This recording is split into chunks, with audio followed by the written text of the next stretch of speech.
पास recommendation आने लगी कि सरकारी स्कूलों का बहुत बुरा हाल है दिल्ली में, इनको या तो मर्ज कर दो या इनको बंद कर दो। लेकिन क्योंकि अरविंद केजरीवाल जी खुद आईआईटी के पढ़े हुए हैं, एक छोटे से गांव से उठकर उनको पता था कि एजुकेशन की वैल्यू क्या है, और झुग्गी झोपड़ियों में उन्होंने काम किया था। उनको पता था कि एजुकेशन ही एक ऐसी चीज है जो गरीबी से पीछा छुड़वा सकती है। तो उन्होंने बंद करने या मर्ज करने की जगह उनको ठीक करने का तरीका चुना। तो दिल्ली के स्कूल जो थे शानदार बनने शुरू हुए, इंफ्रास्ट्रक्चर बनना शुरू हुआ। दिल्ली के स्कूलों में लिफ्टें, swimming pool, synthetic track, tennis ground बनने शुरू हुए। हालांकि दिल्ली में चैलेंज था कि जगह की कमी है। दिल्ली के स्कूल ऐसे हैं, पंजाब के स्कूल ऐसे हैं, हमारे पास जगह की कमी नहीं। तो कुछ सालों में ही रिजल्ट आने शुरू हुए।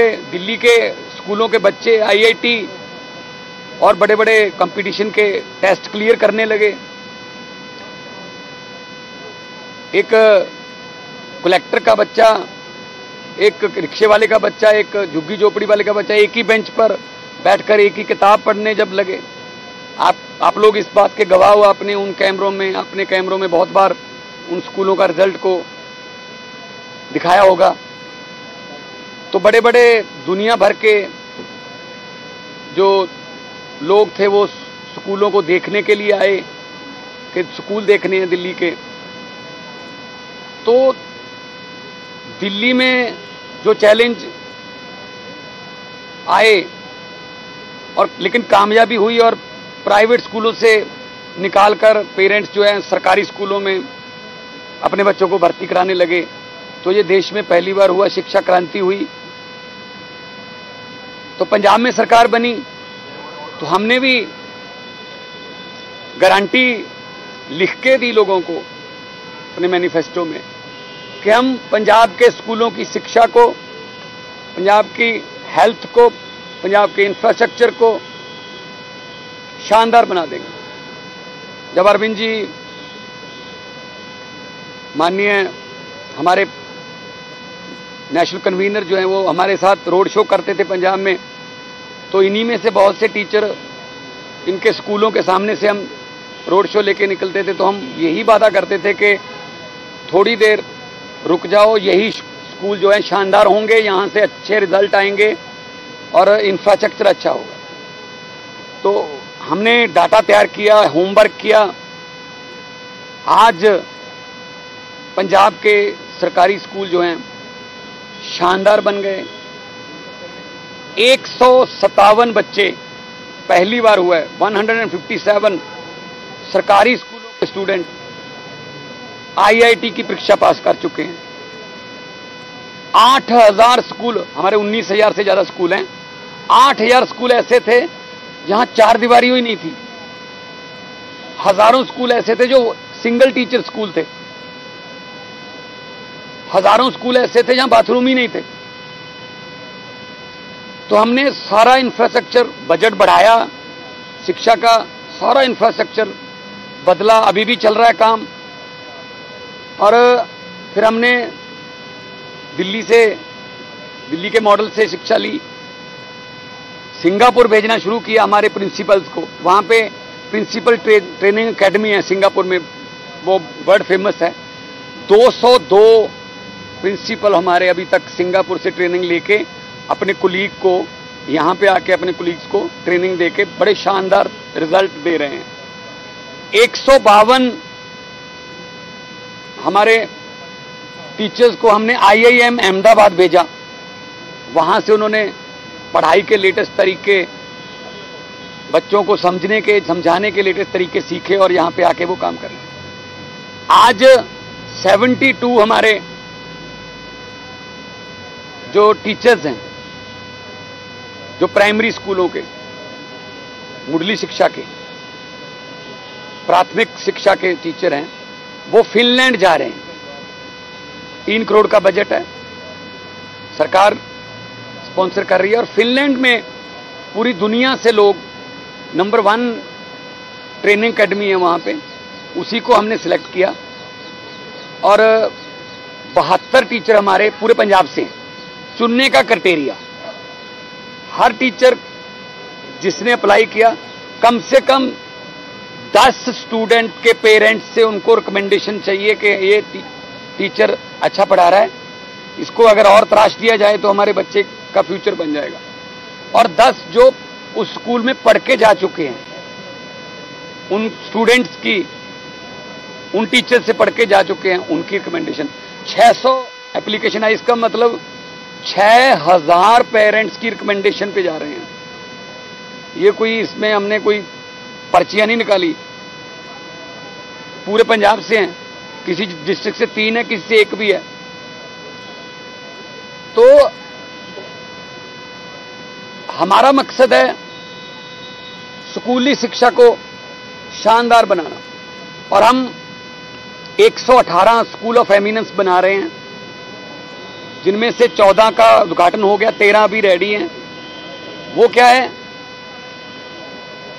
9th 10th 11th 12th, तब तक बच्चे का माइंड पता चल जाता है ये बच्चा किस लाइन में जाना चाहता है। अगर स्पोर्ट्स में जाना चाहता है तो उसको स्पोर्ट्स में लेके जाते हैं, अगर वो साइंस में जाना चाहता है साइंस में लेके जाते हैं, अगर वो मैथ्स में जाना चाहता है मैथ्स में लेके जाते हैं, इकोनॉमिक्स का इंटरेस्ट है इकोनॉमिक्स में ले जाएगा। जब तक 12 करके वो कॉलेज जाएगा या यूनिवर्सिटी जाएगा तब तक उसको पता होगा कि मैंने क्या बनना है। अदरवाइज करियर गाइडेंस नाम का हमारे देश में कोई चीज ही नहीं।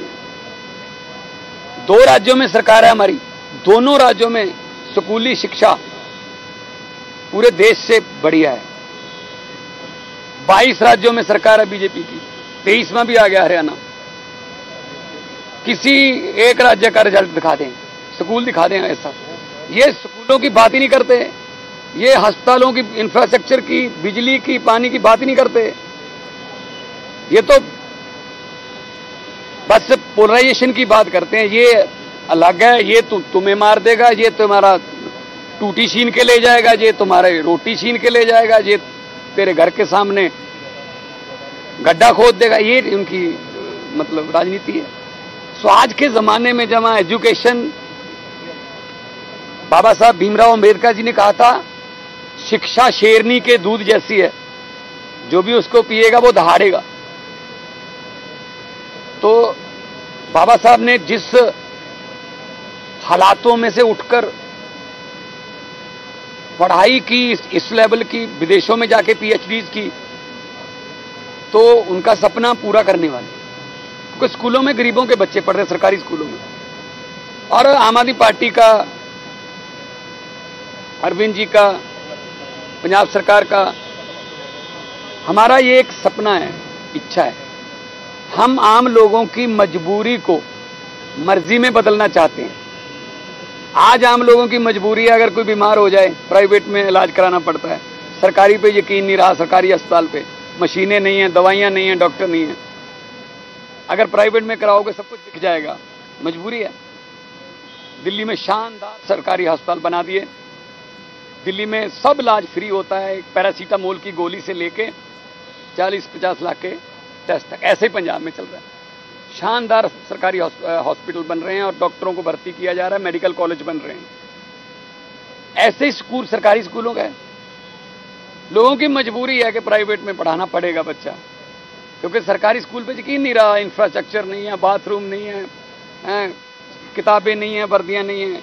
लोग सोचते हैं जब अपनी तो जैसे तैसे करके कट गई, बच्चे को तो पढ़ा लें, और सरकार प्राइवेट में पढ़ाएंगे तो सब कुछ बिक जाएगा, फीस इतनी है। ये मजबूरियां हैं। आने वाले चंद दिनों में ही फ्यूचर में पंजाब में ये मजबूरी, दिल्ली में तो उन्होंने कर दिया काम, पंजाब में ये मजबूरियां मर्जियां बन जाएंगी। आपकी मर्जी है, इलाज प्राइवेट से करवाना प्राइवेट से करवा लो, सरकारी से करवाना सरकारी से करवा लो, इलाज एक जैसा ही है। हाँ, उधर पैसे लगेंगे, इधर पैसे भी नहीं लगेंगे। ऐसे ही स्कूलों का है। प्राइवेट में पढ़ाना प्राइवेट में पढ़ा लो बच्चा, सरकारी में पढ़ाना है सरकारी में पढ़ा लो। पढ़ाई का लेवल जो है वो सेम होगा, एक जैसा होगा, लेकिन हाँ उधर फीस लगेगी, इधर तो फीस भी नहीं लगेगी। तो इस पैटर्न पे हम चल रहे हैं और बहुत ही शानदार रिजल्ट आ रहे हैं। और बच्चे जो हैं कुल, और पहली बार हुआ है, मैं नेशनल मीडिया खड़ा है कि सरकारी स्कूलों में पेरेंट टीचर मीटिंग शुरू हुई है। सरकारी स्कूलों में पीटीएम नहीं होता था, हमने ये शुरू किया। 20 लाख पेरेंट्स आए। अभी भी मेगा पीटीएम हमारी आने वाले दिनों में है। कम से कम टीचर्स को ये पता हो कि बच्चा स्कूल के बाद कौन से माहौल में रहता है, कौन सी संगत में रहता है। पेरेंट्स को ये पता हो, माता पिता को पता हो कि स्कूल में बच्चा कैसा बिहेव कर रहा है, कौन से टीचर उसको पढ़ा रहे हैं। आपस में उनका जो है तालमेल होना चाहिए। तो हर साल हमारे पीटीएम होती है और बहुत खुश हैं। मतलब रिक्शे वाला अपना रिक्शा छोड़ के 1 घंटे के लिए अपने बच्चे के लिए आ रहा है कि एक घंटा रिक्शा नहीं चलाऊंगा, लेकिन मैं मेरे बच्चे की आज पेरेंट टीचर मीटिंग है। कितनी खुशी होती होगी उसको कि मेरे बच्चे को पढ़ाया जा रहा है, मेरे बच्चे के बारे में कमियां और मेरे बच्चे के खूबियां बताई जा रही हैं और काम कर रहे हैं। क्योंकि आजकल पढ़ाई सिर्फ टीचर्स या किताबों की नहीं है, पेरेंट्स भी साथ में। हालांकि जो प्राइवेट स्कूल वाले हैं उसमें तो पढ़ना ही पेरेंट्स को पड़ता है, जो जितना होमवर्क है वो करना ही पेरेंट्स को पड़ता है, साथ साथ में दोबारा पढ़ाई करनी पड़ती है ज़िंदगी में। तो बच्चों को निखारने के लिए, बच्चों के टैलेंट को और तराशने के लिए टीचर्स को तराशना पड़ेगा। तो हमारा ये आज 72 टैलेंटेड टीचर्स का जो ग्रुप है वो फिनलैंड 3 हफ्ते का ये टूर है। वहाँ पे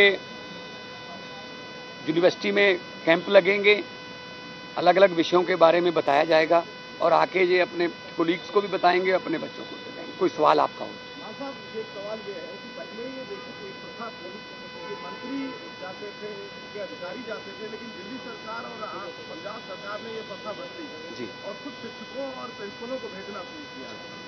क्या लगता है ऐसा करने से कि मंत्री न जाए, शिक्षक जाए, ये प्रथा में बदलाव करने? नहीं, बिल्कुल से देखो, जो जिन्होंने ग्राउंड लेवल पे काम करना है आप उनको बताइए ना, उनको भेजिए, उनको ट्रेन कीजिए। अभी इन्होंने पढ़ाना है आके। अभी 20-20 साल की नौकरी है, किसी की 22 साल की नौकरी है और पहली बार कह रहे हैं जी पहली बार हम दिल्ली आए हैं। बहुत से कह रहे हैं पहली बार दिल्ली आए हैं। आज पूरी दुनिया एक गांव बन गई है। अब कहीं से भी ट्रेनिंग मिलती है तो ले लो। पहले सिंगापुर भेजते रहे हैं, अहमदाबाद भी भेजते हैं, फिनलैंड का ये पहला टूर है, आगे वाले बैचेस भी जाते रहेंगे। पहले क्या था, स्पोर्ट्स में भी ऐसा ही था। ओलंपिक में खिलाड़ी कम जाते थे, नेता ज्यादा जाते थे, और खिलाड़ी इकोनॉमी क्लास में जाते थे, नेता फर्स्ट क्लास में जाते थे। और उनका कोई लेना देना नहीं है, मेडल जीत रहा है कोई, वो तो अपना मतलब ऐश करने के लिए, घूमने के लिए परिवार के समेत जाते सरकारी खर्चे पे। आम आदमी पार्टी का ये है कि भाई सरकारी पैसा खर्चना है। सरकारी पैसा मीन्स लोगों का पब्लिक मनी, तो उन पे खर्चो ना जो टैक्स दे रहे हैं, उनके बच्चों पे खर्चो, अस्पताल बनाओ, बिजली हमने फ्री कर रखी है। पंजाब में जब हमने टेक ओवर किया था 16 मार्च 2022 में 21% नहरों का पानी, कैनाल वाटर जो है वो खेतों में इस्तेमाल होता था, आज 84% हो रहा है। हमारे पास पानी है, कोई हमने इधर उधर से नहीं लिया, पानी है, लेकिन चैनलाइज कर दिया। पुराने जो बंद हो गए थे, जो खाले बंद हो गए थे, कस्सियां, सूए, रजवाहे, अब खेतों में जा रहा है पानी, लोग खुश हैं। तो नीयत चाहिए और नीयत साफ हो तो सब कुछ हो सकता है।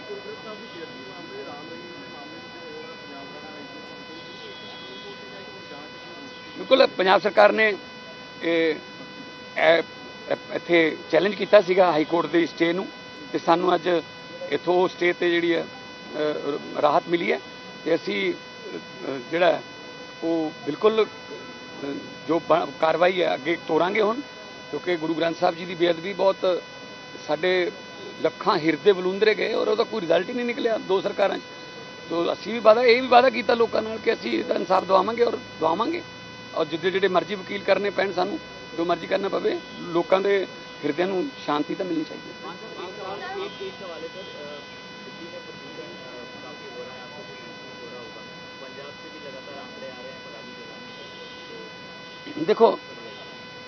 देखो ये पराली का मुद्दा जो है ये एक स्टेट का नहीं है मुद्दा, ये पूरे नॉर्दर्न इंडिया का है। इसके लिए मैं पहले भी कह चुका हूँ, प्रधानमंत्री जी अगर यूक्रेन का युद्ध रुकवा सकते हैं, ऐड आती है ना, पापा युद्ध रुकवा दिया था मोदी जी ने, तो यहाँ का धुआं नहीं बंद करवा सकते। बिठाओ, सारी स्टेटों को बिठाओ, बुलाओ, और कंपनसेशन दो, कोई उसके नतीजे साइंटिस्टों को बुलाओ। पंजाब का किसान नहीं चाहता, पहली बात तो धान भी चाहता है कि मैं ना उगाऊं, पानी नहीं है हमारे पास, वाटर लेवल जो है हमारा नीचे चला गया, लेकिन कोई अल्टरनेटिव फसल जो है वो कहाँ से, उसकी एमएसपी नहीं मिलती। तो बड़े शानो शौकत से हम कहते हैं इस बार 180 लाख मीट्रिक टन धान जो है पंजाब सेंट्रल पूल में देगा। यहां तक तो शाबाश अन्नदाता, लेकिन 180 लाख टन की पराली भी तो आएगी, तब कहते हैं उस पर पर्चा करो, उसको पकड़ो, उसको कंपनसेशन डैमेज, उसका जुर्माना करो। दिल्ली तो पता नहीं पंजाब का धुआं आता है पता नहीं ना, वे तो एनजीटी के जो रिटायर जज थे उन्होंने बोल भी दिया था कि पंजाब का कोई लेना देना नहीं। पहले तो जब हम आग हमारे यहाँ पराली को लगती है, उस किसान के खुद के और पूरे गांव के फेफड़ों में से निकलती है ना, वो कोई कार्बन मोनोडाइऑक्साइड से तो सांस नहीं लेते, लेते तो ऑक्सीजन से ही है ना। लेकिन उसके लिए बैठना पड़ेगा, ऐसे मीटिंगें करके आ जाते हैं। अब मेरी मीटिंगें हुई हैं बहुत सेंटर के साथ, जी प्रेरित करो, मैंने कहा जी कंपनसेशन दे दो, कुछ इंडिया गवर्नमेंट दे दे, कुछ पंजाब गवर्नमेंट दे देगी, उनको बोलेंगे कि ये आपका कंपनसेशन है, आग नहीं लगानी है। नहीं जी पैसा नहीं है, प्रेरित करो। प्रेरित तो फिर भाई साहब पता नहीं कितने सालों से बसों पे लिखा हुआ है दुल्हन ही दहेज है, दो ही काफ़ी और ही माफ़ी। क्या अब जनसंख्या हो गई कम कंट्रोल में?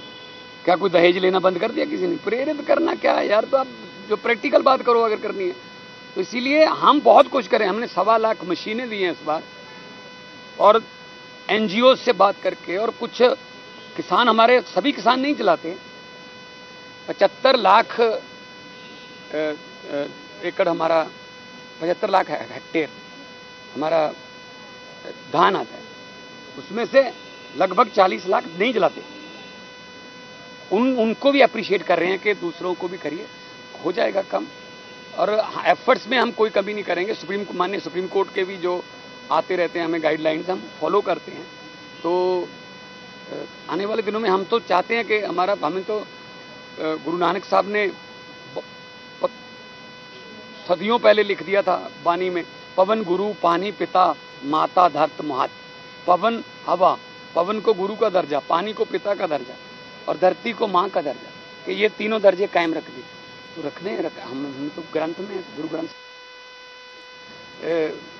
मतलब विश्वास रखते हैं कि हम गुरुओं की वाणी को, उनके वचनों को हम फॉलो करें।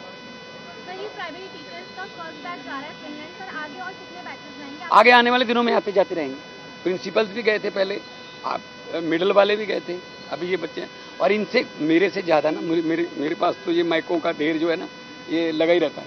इनसे ज़रा पूछिए कि वो कैसा फील हो रहा है, कैसा लग रहा है। दिवाली मैंने इनको कहा है कि दिवाली आपने बहुत सी मनाई होंगी लेकिन याद नहीं होगी कोई, एक दिवाली छोड़ के देखो।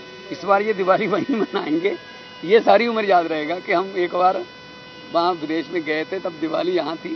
तो बच्चों के भविष्य के लिए, और पंजाब को नंबर 1 स्टेट बनाना है, तभी देश नंबर 1 बनेगा। पंजाब हमेशा हर लहर में पंजाब लीड करता रहा है, चाहे वो हरा इनकलाब है, चाहे वो आज़ादी का संघर्ष है, चाहे वो कोई भी देश में कोई इनकलाब या कुछ चेंज बदलाव, तो पंजाब लीड करता है। अभी आम आदमी पार्टी जो है दिल्ली के बाद सीधा ही पंजाब में पहले 4 MP, उसके बाद 20, उसके बाद 92। तो पंजाब जो है वो रेवोल्यूशनरी लोग हैं हम, जो आज़ादी में हमारे 90% योगदान है हमारा। अब हमें कोई देशभक्ति का सर्टिफिकेट दे तो अच्छा नहीं लगता, देश ही हमने लेके दिया है। हमारे बुजुर्गों ने फांसी के फंदे, हमारे शहीदों ने तशद्दुद आज़ादी के समय जेलें काटी हैं। तो पंजाब जो है वो बहुत ही सेंटिमेंटल स्टेट भी है, प्यार से जो मर्जी हमसे ले लो, लेकिन हमारे साथ अगर कोई बेइंसाफ़ी होगी तो प्रोटेक्ट करें। आपके हिसाब से दिल्ली और पंजाब के सरकारी स्कूलों में बेहतर स्थिति किसकी है, दिल्ली की है स्थिति या पंजाब? नहीं, मैं ऐसे कंपेयर नहीं कर सकता, लेकिन हाँ इनको दिल्ली में टाइम ज़्यादा लग गया क्योंकि शुरुआत इन्होंने की। हमें एक बना बनाया तजर्बा मिल गया, हमने वहाँ से शुरू किया जहाँ दिल्ली ने ख़त्म किया। और दिल्ली में जगह की कमी है तो school first floor, second floor, third floor. हमारे पास 10-10, 20-20 एकड़ में भी स्कूल हैं। तो ग्राउंड बनाने में, हॉकी का ग्राउंड, फुटबॉल का ग्राउंड, तो हमारे यहाँ हमें ये फ़ायदा है। और किया हुआ तजर्बा जो है वो ज़्यादा अच्छा लगता है, क्योंकि उसमें जो इनको चैलेंजेस फेस हुए वो हमें नहीं हुए। तो इसलिए हम टाइम में थोड़ा तेज़ी में चल रहे हैं, लेकिन लेवल में बच्चे जो हैं, जो हमारे बच्चे भी, क्योंकि हमारी सरकार जो है वो 22 में बनी है, दिल्ली में 15 में काम होने लगा था। 7 साल तो वैसे ही टाइम इनका। मोहल्ला क्लिनिक का भी, इनको जितने मोहल्ला क्लिनिक बनाने में 100 मोहल्ला क्लिनिक बनाने में टाइम लगा, उतने में हमने 500 से ऊपर बना लिया, क्योंकि हमें पता था कि ऐसा होता है। और हमारे पास जगह थी यहाँ पे, वो भी मोहल्ला क्लिनिक भी लाके कहीं से कोई प्लास्टिक का कोई लाके वो करना पड़ता था, हमारे पास जगह। Thank you.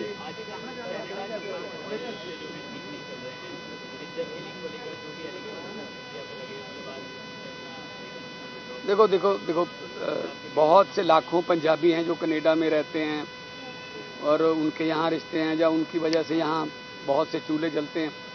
वो अपने शादी, ब्याह या त्यौहार मनाने के लिए यहाँ भी आते रहते हैं। उनको तो कुछ पता ही नहीं है क्या हो गया, ठीक है ना।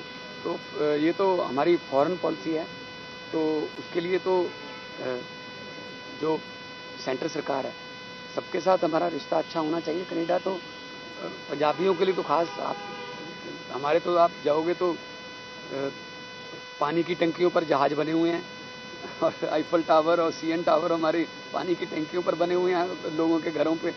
तो गाड़ियों पे कनाडा के झंडे लगे हुए हैं, अमेरिका के झंडे लगे हुए हैं, इंग्लैंड के। सो पंजाबीज आर ग्लोबल सिटीजन्स। सो जिस देश से भी कोई रिश्ता खराब होता है तो ऑब्वियसली पंजाबी वहाँ रहते ही रहते हैं। तो हम तो यही कहेंगे कि रिश्ते अच्छे होने चाहिए।